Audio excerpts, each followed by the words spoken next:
I have a little over 100 automations currently running in my house, and you're probably thinking, I'm some kind of monster running that many automations, and my house is just pure chaos all the time.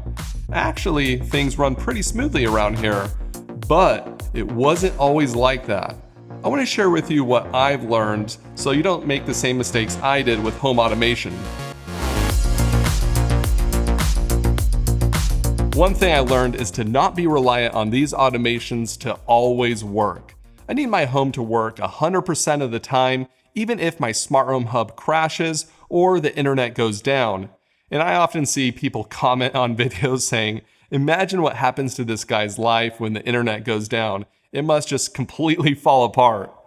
Come on, what? So yes, obviously automations make my life easier, but if those automations were my only way I could do basic tasks, then I would be in trouble. For example, lighting. If you're only using smart light bulbs throughout your house and depend on automations or smart buttons to control them, it's not going to be fun if those things stop working. So that's why I try to use smart light bulbs as optional accent lighting. And then for all the main lights, I'm using smart light switches because you can use these things no matter what. And even if you have a smart home hub that doesn't rely on the internet to work, things can still break. Devices or hubs can update and things just happen. So don't be overly confident that all your automations are going to work. And I'm definitely guilty of this. I use automations to wake me up in the morning, and one morning they did not run because apparently my Google Calendar integration stopped working and I didn't have a backup alarm, so yeah, it wasn't fun. So if you can go throughout your day just fine, even though all your automations stopped working, then you're on the right track. But that's not the hard part. What's difficult is making sure your automations do not annoy anyone in your house. And this has been something I've been working on for years. You basically have to have your automations almost feel invisible to everyone there. The secret to this is to focus on when the automation should not run. Let me give you an example. Say you want to set up motion lights in the living room. Creating that automation is easy. When motion is detected, turn on the lights. But trust me, if you're not careful, that automation can get annoying quickly. What if you turn off the light switch, but the motion detects you a second later and turns the lights right back on? Or what about watching a movie and wanting the lights to stay off? Or if it's still light outside, you might not want the lights on. Or if you have someone babysitting your kids and they're confused at why the lights keep turning back on even though they've turned them off already. Whoa, wait. I'm not the babysitter. What if you have someone sleeping on your couch and the lights keep waking them up in the middle of the night? The list goes on. For our motion light automation here in the living room, I have 6 different conditions to not turn on the lights from motion. And because I've set up those conditions, I haven't had any more complaints from the family that it's been annoying them. I have so much to talk about this specific topic that I'm going to be doing a dedicated video on this soon, so make sure you're following the channel with bell notifications turned on. Another thing that has really helped is only running automations for me and not anyone else. Using things like NFC tags since they are tied to just your phone, sensors for things that I only use, or Bluetooth room presence detection with my phone. Using those things, I have some automations that Allie has almost never seen run, and because of that, they've never bothered her, so it makes a huge difference. But there's tons of different reasons automations can be annoying. If you check out that list of all my automations, you'll see some of them have been disabled because, I messed up and it was annoying. One was a button to play music everywhere. I thought it was a great idea for me to quickly start playing music on all the Echo devices.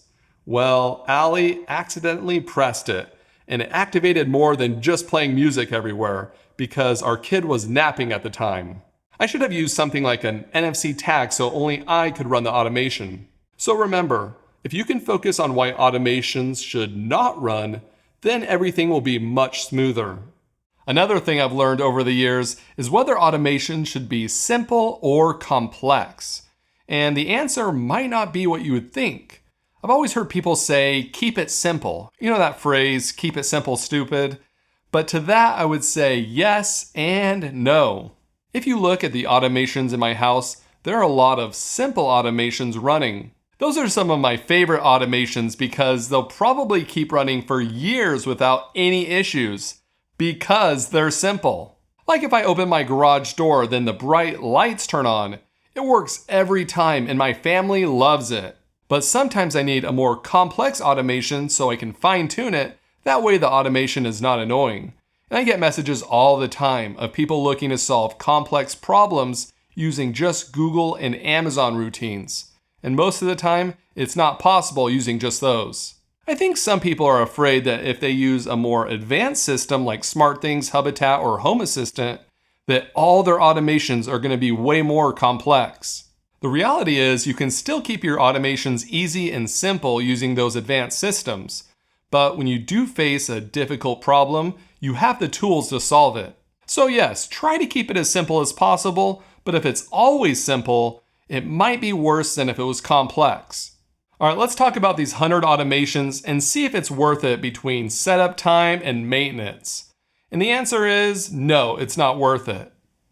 What? I'm just kidding. I was seeing if you're paying attention. Of course it's worth it.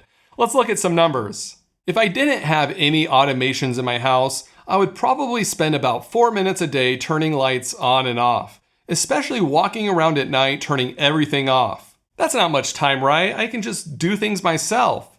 But those 4 minutes a day after 1 year equals 24 hours. Basically 3 full 8-hour working days just turning light switches on and off, which is kind of crazy to think about. I would rather spend that time setting up automations and have the lights adjust exactly how I want them to, without having to think about it. Of course, there's also some maintenance involved. Like I just replaced a few sensor batteries that died last week. But once I added the new ones, everything started working again just like normal. The small amount of maintenance I have to do is far outweighed by the amount of joy I get with home automation. I just have so much fun setting up and using automations that I think it's completely worth it.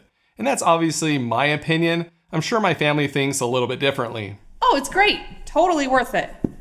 Wait, why'd you ask me about Top Gun Maverick? Oh, and one other thing. If you have a lot of automations, things can get messy quickly. I learned this in my last house where I had a ton of automations and it was a little disorganized. But in this house, I've done a better job at writing things down. And I've been using a spreadsheet for this, which you don't have to use one, but I'll put a link where you can download this. And I also have links to all the YouTube videos that go with the automations. So you can kind of use this as a guide.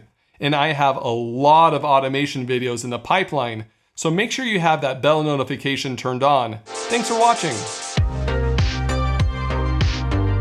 Do you like all the automations around our house? No, not really. Well, I mean, I love them. that's my girl.